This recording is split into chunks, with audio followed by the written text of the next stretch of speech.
Hello everybody, welcome back to the channel. It's been a long time since I've posted on here. It's probably been best part of 6 months. So brief story is in May, on May the 21st, I had not really an injury and I weren't really ill. I collapsed and I was just about to take on the 100-mile challenge on a push bike, if you remember the video from that.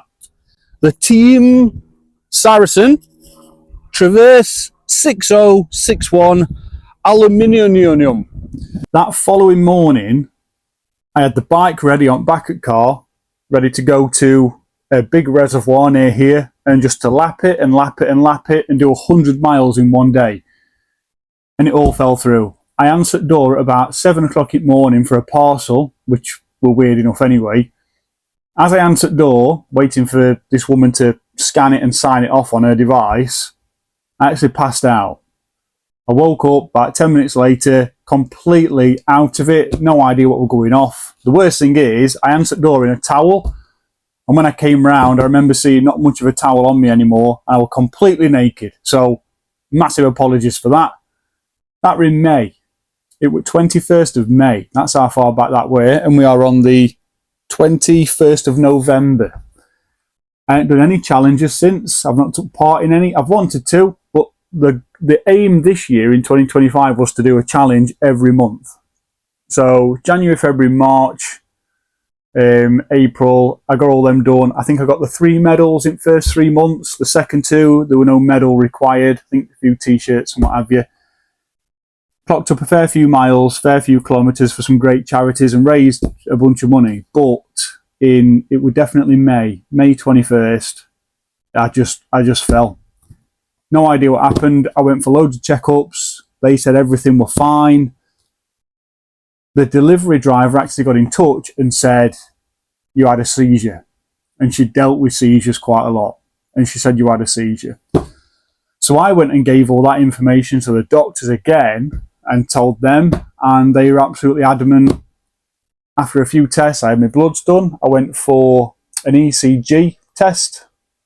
Everything come back positive. In fact, they even turned around and said that because of my diet, no smoking, no drinking, nothing, and I mean zero, results came back cleaner than they've seen for a long time. There was nothing to suggest that I was suffering internally or there were like an underlying illness or difficulty I had with my body. So that's why this channel's been derelict for a few months, because I've just not been with it.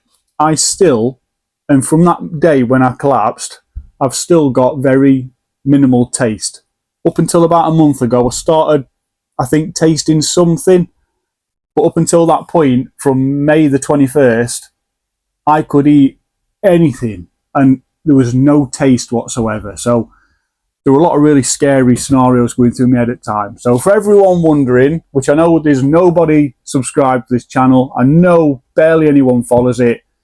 I've tried pushing it. Other people have tried pushing it. I don't know what it is. It was an experiment at time to see if supporting veterans was going to be something that people would be interested in. And I know some of you are.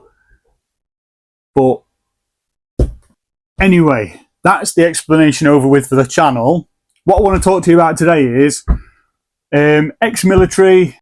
There is a qualifying criteria for military hearing loss. For ex-military personnel who have been out in theatre, deployed overseas, war zones, conflict areas, that have been around loud noises, bangs, you name it, anything that can have a detrimental effect on your hearing.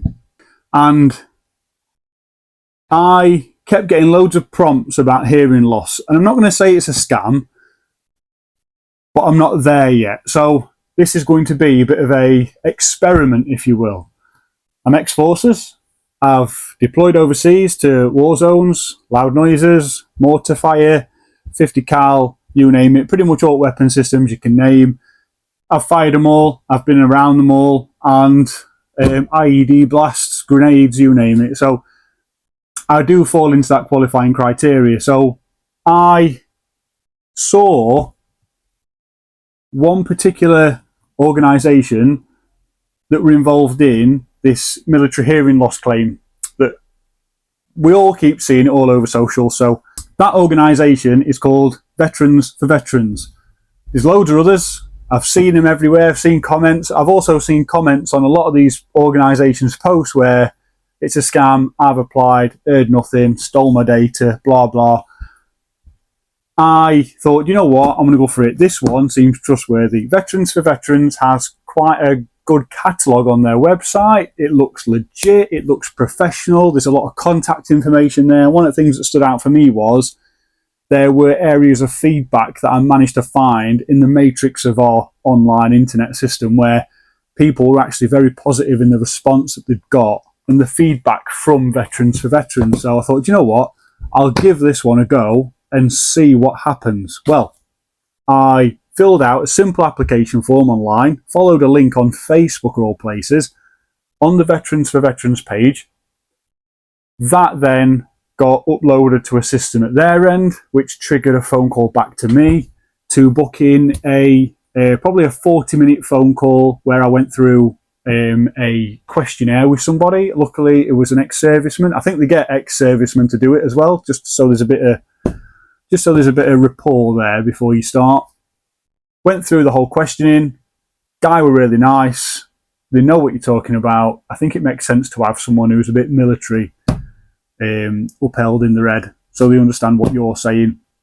Really nice chap, and spoke to him on phone, and very simple, no issues at all. What then happened was, he said, we'll book you in for an hearing test. You'll get a phone call in future or a text, and you'll have to pick a time that suits you to go for an hearing test. It could be anywhere, but we try and get it in an area that's local to you at the time. So they move around the country a bit, and what they do is when they land somewhere, they get all the applicants in the area and invite them in for an hearing test at that point. So that's how that works. Today is the day where I'm going down for my hearing test. So I had a text saying to give them a ring. I actually missed their call. I phoned them up and they said on the phone, we'd like to invite you down for an hearing test tomorrow, which is today now, between 4 p.m. and 7 p.m. They managed to squeeze me in at 6:45 tonight. So I'll be heading down there to go and have my hearing test. So I'm going to skip straight to that bit now. I'm just going through this entire scenario with you for me to see if it's a scam, but so you guys can follow the system as well. Any AI triggered chap on social media can say, yeah, I went for an hearing loss claim and I won it, it was great. This is not AI. This is actually my fishing room. This is me just giving a bit of time out to talk to you guys to see if it's plausible. So I'm going to skip from here straight to the hearing test now, which is at Sheffield, and I'll report back here after I've been. So I'll be setting off soon, and let's go and see what this hearing test is all about. Right, so I'm in Sheff. This is the Crown Plaza Hotel. I've got to go in here for my hearing test. So let's get in and get it done.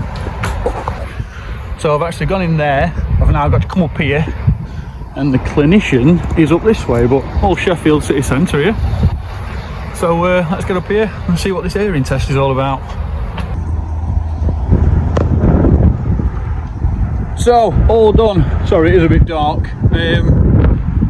I had to have on like a set of headphones, and then I had to I'm parked right back, and then I had to have another little thing on and listen for beeps, and I was picking up plenty on him, I think, but at one point he turned around and said, can you hear the beeps? And we started again, and I don't know if it was a trick question or not, but there was nothing. So he turned around and said, can you hear these beeps? And it was silent for 10 seconds and there was nothing. So I don't know if he was tricking me or not. And he'd not actually pressed play, but there was nothing. So I'm going to head off back now to car park. And that's me done for the hearing test here in Sheffield. So I'm going to head up there now, get myself off. And he said the results should be with me in a few weeks. So I'll come back and give you an update on that then, and let you know how my military hearing loss claim is going, and see if all this is actually worth something and if it does actually do as it says. And but yeah, I don't know. As far as I'm aware, my hearing's not too bad, but I don't have it tested every day, so we'll see what the results say. Right, so I'm back now. I went in a different hat, so if you notice a different hat on me, and I had a hoodie on as well. It's a fishing hat, so I've put this one back on. Anyway, went in for my hearing test. I pulled up at a hotel in Sheffield, went in, I registered my reg number on a system. I then had to walk around the sort of hotel block into a room where I was met with a chap in a room on his own with some hearing test equipment on a table.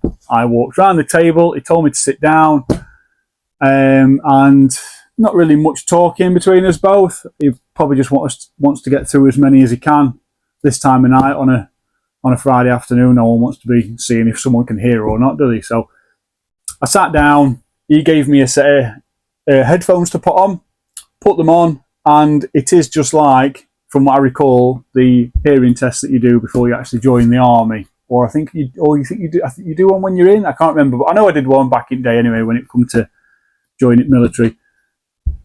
The idea was to listen for the beeps. Very simple.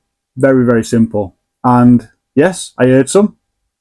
I don't doubt for a single second that I could have probably missed one or two. I don't think I did. But there was an element at one point where it paused for like 15, 20 seconds. And the sort of assessor, if you will, he said, "Are you listening for the beeps?" And I'm sat there like, "Yep, I'm ready, yep." And he said, "Go, can you hear them?" And I said, "The ones that I've heard. I'm just waiting. Should I be hearing any now?" And he went, "Okay, no worries. Well, just keep listening." And then when you're waiting to hear a beep, I think your brain's kind of telling you you've heard one.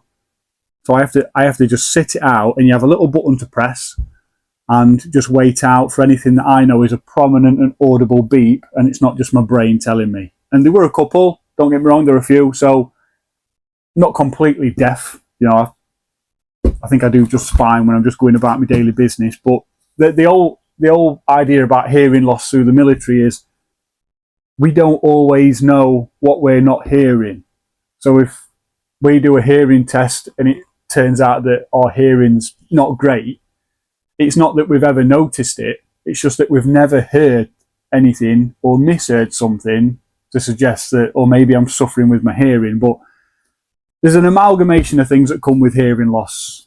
Headaches, a high level of stress. You know, sometimes because that communication isn't there between body and, you know, your external surroundings, you know, sometimes these things can really act on you and play up on you. So this is going to be quite an interesting experiment when the results come back.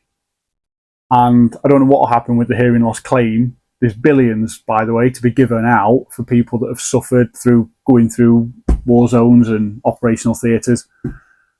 If there's any sort of drop in my hearing or anything, then I'll be able to see it in real time. I'm pretty sure they're going to give me the results and tell me, or at least give me an idea of how my hearing, the standard of my hearing right now. So I'll update you with that when I know the outcome of that. But up until now, it's just a waiting game. I think he said tonight he's got the results already because he's doing it. He knows. And he's just left me with, right, that's you done. Someone will be in touch with you soon and they'll talk you through what happens next. So it's just a matter of waiting. So this is part one of the I don't know if it's actually for active servicemen now. I don't know if I might be completely off with that, so don't take that as gospel, but I'll leave it here. If you want any more information on it, head over to the Veterans for Veterans Facebook page. I think they've got a website as well. Have a dig on there, and there's actually a segment on there for hearing loss claims.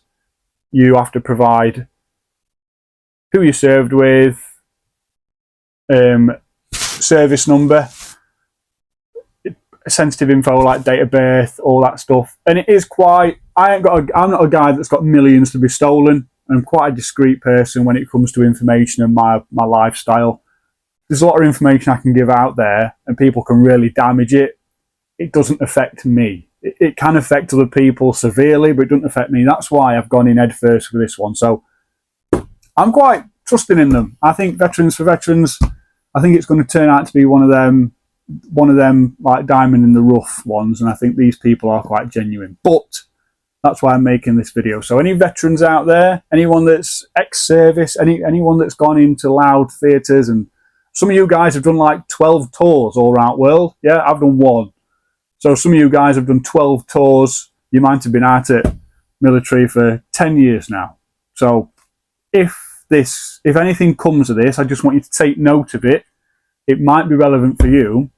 And if anything comes of it for me, and I've only done one tour up against like some really, really loud noises and experiences, it might be that what I'm suffering now with hearing loss, you suffered the same after your first or second tour 20 years ago. So just bear that in mind. Don't put it off. But anyway, that's the reason for this video. We'll see what the outcome is when they get back in touch with me. This is part one. I'll come back and do a part two, and we'll see if and we'll just see what the progress is. And if they turn around and say my hearing's fine, well, I've had a free hearing test, and Veterans for Veterans made that happen, and it didn't cost me anything. So we'll see what happens. But military hearing loss claim part one here on Veterans Mess HQ, and we will see where it goes. Anyway, sorry for not posting any videos. Sorry for not taking on no challenges. I had to put my health first back in May. I really wanted to get stuck into it, but there were some days I could barely stand up. And honestly, some of those days were the days I actually went to doctors for a checkup and my ECG scan, and I felt like I was dying. I honestly thought, with how ill I was, I've got some serious internal condition. And I had all sorts of scares to my head. My body felt like it was shutting down. That's how bad it was. So, yeah, maybe 2026, I'll jump straight back on the horse and crack on with doing plenty of challenges that way. But in the meantime, I have been keeping fit, press-ups, sit-ups, you name it. I do loads of walking on a daily basis for my day job. I am actually in the fishing industry outside of this veterans page that I've got. So I do lots of journalist work based on travelling to fisheries and walking around big water courses and reservoirs. So it's not like I sit on the sofa all day every day. Anyway, we're waffling. Thank you for watching this video. Stay tuned for part two on the Veterans Mess HQ, Veterans for Veterans hearing loss claim, and we'll see if anything comes of it. And hopefully, if any of you guys are suffering, this might help spur you guys on to, you know, probably claiming something back that could probably aid towards some repairs that you need to make in life that have been because of your hearing. Who knows? So, thank you all for watching, and I will see you all on the next one.